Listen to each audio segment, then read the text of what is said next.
Thai basil leaves and mint leaves. Hi, good morning! Mahilig ka rin ba sa soup? Alam nyo, meron talagang soup na gustong-gusto ko sa isang restaurant.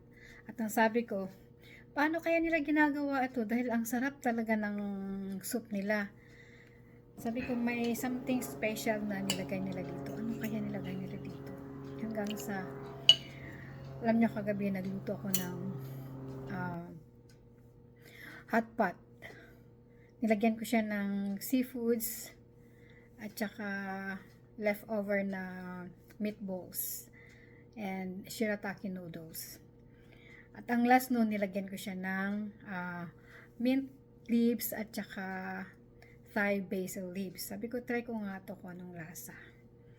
At alam nyo, it came out very, very good. At yung lasa na natikman ko kagabi ay same ang taste doon sa natikman ko sa restaurant na yon. Grabe, sabi ko kahit araw-araw magsusup ako ng ganito dahil ang sarap talaga, as in ang sarap. Try nyo.